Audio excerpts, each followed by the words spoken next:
AK Singh और आज फिर हम अपने DSSB PGT पॉलिटिकल साइंस की तैयारी करेंगे। और सभी बच्चे एक तरह से ये सोच रहे होंगे NCERT यानी कि NCERT की तैयारी करा रहे हैं, NCERT से अच्छा क्वेश्चन आंसर या थ्योरी कराया जाए। देखो पहली बात तो आपके पास सफिशेंट टाइम है, और आजकल के दौर में या फिर आपके पहले के दौर में भी NCERT इम्पोर्टेंट थी, आज भी NCERT इम्पोर्टेंट है और आगे भी रहेगी। तो NCERT को हल्के में मत लो। NCERT से आपके कितने सारे क्वेश्चन आपको देखने के लिए मिल रहे हैं वो, और जो थ्योरी सेक्शन है यानी कि NCERT के बाद आपका थ्योरी सेक्शन ही शुरू होगा। यानी क्लास 11th की आपकी NCERT ख़त्म हो चुकी है, 12th की ख़त्म होने के बाद आपकी प्रैक्टिस क्वेश्चंस और कहीं ना कहीं आपके जो थ्योरी क्लासेस हैं वो चलेंगी, क्योंकि NCERT में जितने टॉपिक थे, जो इम्पोर्टेंट चीज़ थी वो आपके सामने करवा दी है। और उधर TGT की क्लासेस भी शुरू हो गई हैं, तो आपको इस चीज़ का भी पता होना चाहिए। चलिए आज का चैप्टर क्या है? कांग्रेस प्रणाली, चुनौतियों एवं पुनर्स्थापना। भाई कांग्रेस का आपने वर्चस्व कहीं ना कहीं AH होम से शुरू हुआ देखा है। यानी कांग्रेस का जो जड़ें हैं वो बहुत पुरानी जड़ें हैं, यानी कि भारत में एक ही पार्टी थी कांग्रेस, ठीक है। फिर आई जनता पार्टी, फिर इस तरह से बट्टे पट्टे बट्टे बट्टे आपको जो कहीं ना कहीं पार्टी दिखाई थी एक। चलो एक क्वेश्चन आपसे पूछता हूँ कि जो दरांती और हथौड़े वाली जो पार्टी का नाम था उसका नाम क्या था, जो आपसे कहीं ना कहीं हमने अभी चैप्टर में पढ़ी है। तो राजनीतिक यानी कि आज का चैप्टर क्या है? कांग्रेस प्रणाली में चुनौतियों का पुनर्स्थापना। यानी कि इसमें क्या इंपॉर्टेंट ज़्यादातर 3-4 क्वेश्चन है वो आपके सामने बता देता हूँ। यानी कि देखो ये वाला क्वेश्चन, जैसे पहला क्वेश्चन ये आपका 1964 में के मई में नेहरू जी की मृत्यु हो गई, ये कभी भी पूछा नहीं जाएगा, इसे इसलिए स्किप कर देना, ठीक है। ये आपका कहाँ पूछा जा सकता है? GK क्वेश्चन में, और GK क्वेश्चन में भी इस तरह का क्वेश्चन आजकल पूछा नहीं जाता, तो इसलिए इस चीज़ का भी ध्यान रखें। चलिए आगे चलते हैं।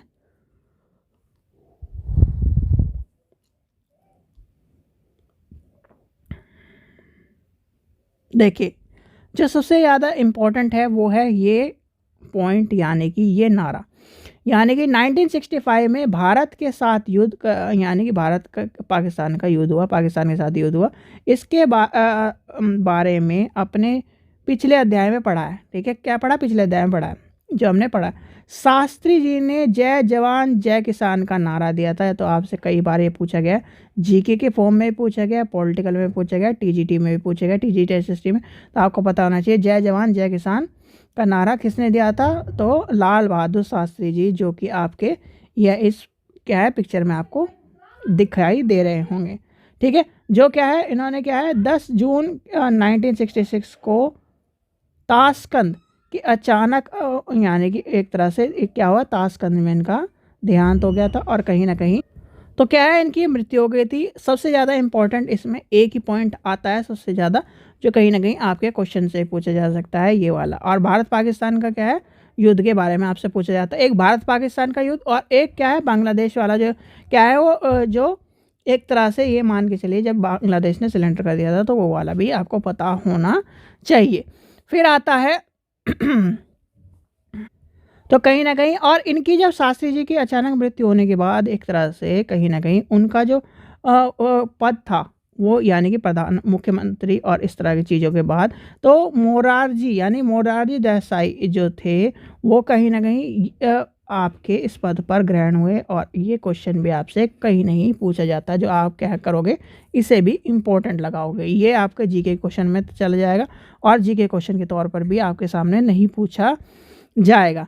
जो क्वेश्चन आपके इम्पोर्टेंट है, आपको एक चीज़ का ध्यान रखना है। सबसे पहले अगर आपको अच्छी तैयारी करनी है, आप सोचते हो कि UPSC या फिर IAS या PCS के बच्चे क्यों सेलेक्ट होते हैं, क्यों सेलेक्ट होने का उसका नतीजा यही है, या फिर एक तरह से उसकी स्ट्रेटजी यही है कि आपको जो चीज़ इम्पोर्टेंट है सिर्फ और सिर्फ उस चीज़ को रखना है, और जो चीज़ कहीं ना कहीं एक तरह से छोड़ने का, जिस दिन आप नियम समझ जाओगे छोड़ने वाली, यानी कि हर चीज़ एक्सेप्टेबल नहीं होती, हर चीज़ आपको पकड़ के नहीं बैठनी है, और हर चीज़ को आपको लिख के नहीं रखना है, यानी कि कुछ चीज़ें छोड़ के भी चलनी है। जब छोड़ के चलोगे तभी आप क्या कर पाओगे, यानी कि ज्ञान को भी ज़्यादा बटोर पाओगे, और उसको क्या है शॉर्ट में निपटा पाओगे नोट्स को, ठीक है। तो इस चीज़ का भी आपको ध्यान रखना है।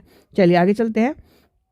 इस वाले चैप्टर में मैक्सिमम 2-3 पॉइंट इंपॉर्टेंट है, 2-3 पॉइंट आपको मैं कहीं ना कहीं बता देता हूँ। फिर आती है चौथा आम चुनाव, यानी कि चौथे आम चुनाव की बात आती है। आम चुनाव का आपको बता देता है कि आम चुनाव कहाँ से शुरू है और ईवीएम की शुरुआत कहाँ से हुई। ईवीएम की शुरुआत आपको पता ही है कि ईवीएम की शुरुआत एक तरह से ये मान के चलिए 2000 के आसपास, और पहले किस तरह से था, बैलेट पेपर की फॉर्म में कहीं ना कहीं चुनाव होते थे।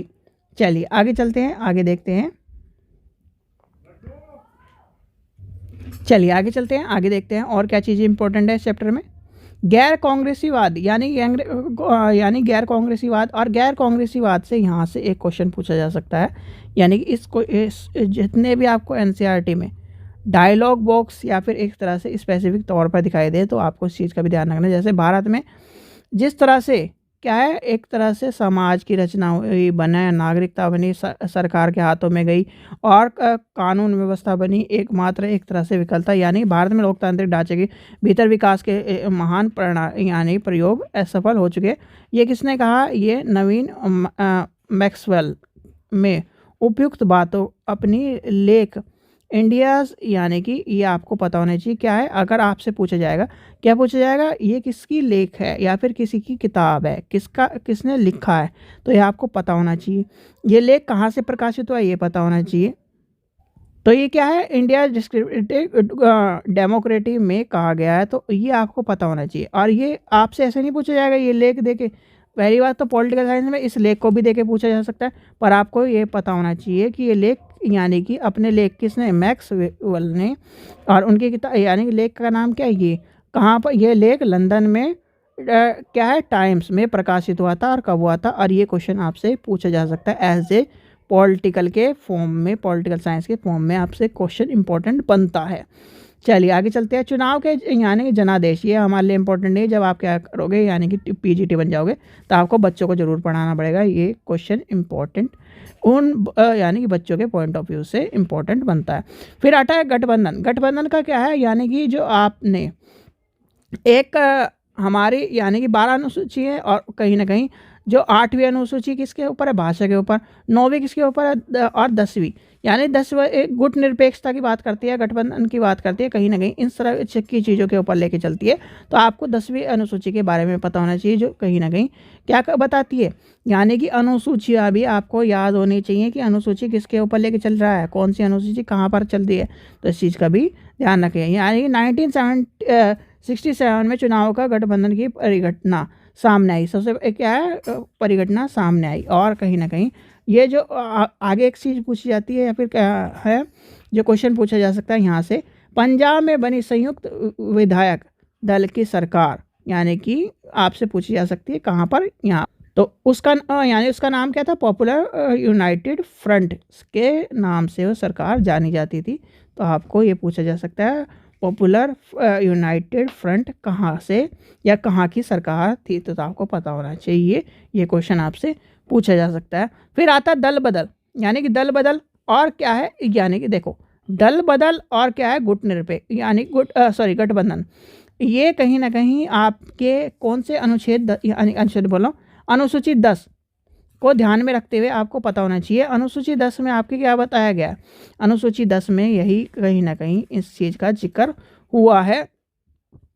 और दल बदल और क्या है आपका गठबंधन, इन सब चीज़ों के बारे में बताता है। अच्छा, अब आप ये कहेंगे कि अनुसूची जो 10 है वो तो किसके ऊपर बताए, यानी कि दल बदल क्या इस तरह की चीज़ें बताती है, तो कहीं ना कहीं आपको ये पता होना चाहिए। तो ये जो दल बदल है, गठबंधन है, ये कहाँ पर होता है। आपने आज के दौर में देखा होगा कि ये एक आदमी यानी एक पार्टी का है, ठीक है, तो वो क्या कर रहा है, कहीं ना कहीं जो इस चीज़ को संभाल नहीं पा रहा, या फिर कहीं ना कहीं अपने पार्टी को छोड़ते हुए दूसरी पार्टी में जाने की कोशिश कर रहा है, तो ये किस उसमें आ रहा है कि यानी कि इस चीज़ को ध्यान में रखते हुए कहीं ना कहीं इन सब चीज़ों को कवर करा गया, और कवर करते करते और तो क्या कह रहा है, यानी कि आपको पता होना चाहिए। देखो भाई, गठबंधन कहाँ हो रहा है कि दूसरी पार्टी और पहली पार्टी यानी ए पार्टी और प्लस बी पार्टी मिलकर एक सरकार बना रही है, ठीक है।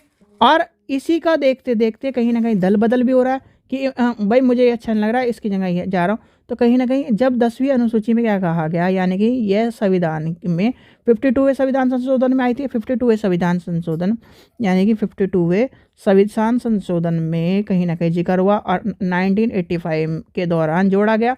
अब दल बदल का यानी कि दल बदल का कॉन्सेप्ट आ गया, तो दल बदल का कॉन्सेप्ट या गठबंधन और दल बदल का कॉन्सेप्ट आप समझोगे, डीपली समझो भाई। ए आदमी बी आदमी के साथ मिलकर क्या कर रहा है, पार्टी बना रहा है। अब क्या करेगा, जब एक मुख्यमंत्री बन जाएगा या फिर एक व्यक्ति क्या कर लेगा, उस पार्टी का ओनर हो जाएगा, यानी कि एक तरह से मुखिया हो जाएगा, मान के चलिए। अब मुखिया हो जाएगा तो यानी ए का हो गया, तो बी वाला कहेगा मेरे को भी बनना है, मेरे को भी बनना है, मेरे को भी एक तरह से मुखिया बनना है। तो वहीं कहीं ना कहीं ये क्या है, लड़ाइयाँ भी होनी चाहिए। अब बी वाले क्या है कि बी वालों की पावर कम हो गई, यानी कि मान के चलो पावर कम है, तो बी वाला क्या है, बी वाले की जैसे बी वाला कोई पार्टी से है तो वो ए में आना चाहेगा। तो यहाँ पर ये भी सरकमफ्रांसेस होते हैं। तो कहीं ना कहीं इसलिए कहीं ना कहीं जो आपका 10वीं अनुसूची है और यानी कि 52वें संविधान संशोधन में 85 में जोड़ा गया था, तो इसलिए कहीं ना कहीं दल बदल वाला जो कॉन्सेप्ट था वो यहाँ पर आया है। तो आपको ये भी पता होना चाहिए। कांग्रेस के विभाजन, कांग्रेस का विभाजन आपको पता है, नरमपंथी और गरमपंथी वाला जो कॉन्सेप्ट था वो आज़ादी से पहले का था, ठीक है। अब उसके बाद विभाजन क्या हुआ, विभाजन कहीं ना कहीं कांग्रेस में धीरे धीरे धीरे धीरे कि यानी कि कांग्रेस में जब इंदिरा गांधी ये संजय गांधी और ये कॉन्सेप्ट जब चला, तो कहीं ना कहीं विभाजन के दौर में उस टाइम पे सबसे ज़्यादा विभाजन देखे गए हैं हमारी राजनीति के इस निपटारे के दौर में। यानी कि एक तरह से उस टाइम पे कहा जाता था कि हम जनता पार्टी या फिर और पार्टियों में जुड़ के कहीं ना कहीं अपने एक तरह से करियर को या फिर अपने चुनावी जो करियर है उसे शुरू करेंगे, हम कांग्रेस के साथ नहीं रहते, और विभाजन होता चला गया था कांग्रेस का। फिर इंदिरा गांधी, तो इंदिरा गांधी जी को क्या था, यानी कि वो उन्हें कहीं ना कहीं यानी कि बाहर या विपक्षों से कहीं ना कहीं दिक्कत का सामना नहीं, उन्हें अपनी पार्टी से यानी कि एक तरह से दिक्कत थी। और उन्हें यानी कि ये क्या है, इंदिरा गांधी को असली चुनौती विपक्ष से नहीं बल्कि खुद अपनी पार्टी के भीतर से मिली। उन्होंने सिंडिकेट से निपटना यानी एक तरह से निपटना पड़ा। सिंडिकेट कांग्रेस के बारे में कहीं ना कहीं बताया गया है, और ये कहीं ना कहीं आपको पता होगा। ये आपसे कभी पूछा नहीं जाएगा, क्योंकि देखो कभी भी पेपर में विवादात्मक चीज़ नहीं पूछी जाती है, ठीक है। इसलिए विवादात्मक चीज़ों को स्किप छोड़ सकते हैं। विवादात्मक जो चीज़ है वो कभी भी आपके पेपर में नहीं आएगी, तो इसलिए विवादात्मक चीज़ों को छोड़ा जा सकता है। चलिए आगे चलते हैं, आगे देखते हैं इंपॉर्टेंट क्या है आपका। राष्ट्रपति का पद का चुनाव, यानी कि राष्ट्रपति के पद का चुनाव अभी हमारे लिए यानी कि ये वाला क्वेश्चन इंपॉर्टेंट नहीं है। फिर आता है, ये आपसे पूछा जा सकता है,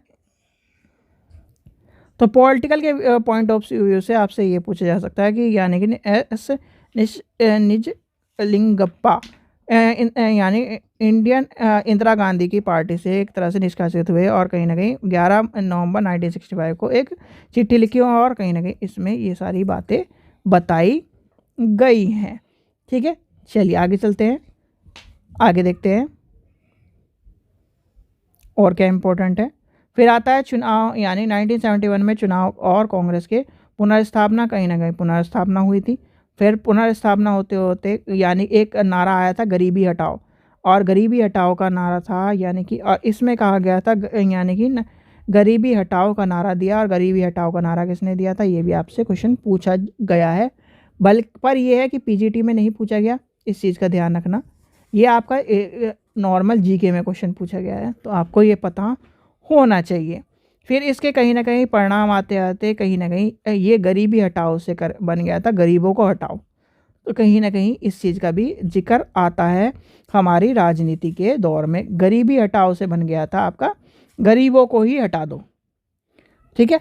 फिर आया था 1971 का दौर। 1971 में लोकसभा के चुनाव के तुरंत बाद पूर्वी पाकिस्तान, जिसे कहीं ना कहीं आप क्या कहते हैं, बांग्लादेश, इसलिए कहीं ना कहीं आपको ये भी लिखा हुआ मिलेगा कि बांग्लादेश और भारत के युद्ध, और कहीं ना कहीं आज के जो टाइम पे हम जब बांग्लादेश को कहते हैं बांग्लादेश। अच्छा, एक क्वेश्चन और आता है पॉलिटिकल साइंस में और हिस्ट्री में कि बांग्लादेश का जो नाम था, यानी कि बांग्लादेश का जो नाम है वो किस तरह से फॉर्म में हुआ है, तो ये भी आपसे क्वेश्चन पूछा जाता है। तो इस तरह के क्वेश्चन नॉर्मली जो ये हैं जब हम प्रैक्टिस करेंगे रटने वाले क्वेश्चन हैं वो तब पूछे जाते हैं, यानी कि आपके मैक्सिमम एक ही बार पूछा गया है, और वो भी नॉर्मली शायद झारखंड का पेपर है या फिर कहीं का पेपर है, उसमें पूछा गया कि बांग्लादेश का नाम किसने रखा था।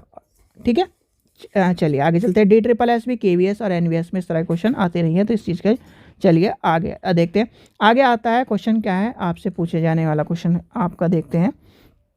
कांग्रेस प्रणाली का पुनर्स्थापना, यानी पुनर्स्थापना के ऊपर क्वेश्चन कोई भी उठेगा नहीं आपसे, तो फिर आगे आ जाता है, अब आ जाता है यानी कि आपके क्वेश्चन। आप क्या कर रहे हो, मैच द फॉलोइंग आपको दिए जा रहे हैं, मैच द फॉलोइंग आप कर नहीं रहे, तो यानी कि आज का मैच द फॉलोइंग ये रहा। यानी कि आपका, यानी कि सिंडिकेट किससे है, दल बदल किससे है, नारा किससे है, गैर कांग्रेसवादी किससे है। दल बदल किससे है, यानी कि 10वीं अनुसूची, पहले आपको पता नहीं चाहिए 10वीं अनुसूची, और 10वीं अनुसूची क्या है, दल बदल। और कहीं ना कहीं फिर क्या सिंडिकेट वाला था, सिंडिकेट किससे था, कांग्रेस की, यानी कि इंदिरा गांधी ने क्या कहा था, यानी कि मुझे किससे डर है, अपने अंदर की पार्टी के लोगों से डर है, तो वही आपका आ जाएगा। ठीक है, तो ये था आज का चैप्टर। आशा करता हूँ आपको वीडियो पसंद आई। वीडियो पसंद आई तो लाइक करें, चैनल को सब्सक्राइब करें, वीडियो को ज़्यादा से शेयर करें, और इसका आंसर कमेंट सेक्शन में मुझे दें। ठीक है बच्चों, थैंक यू।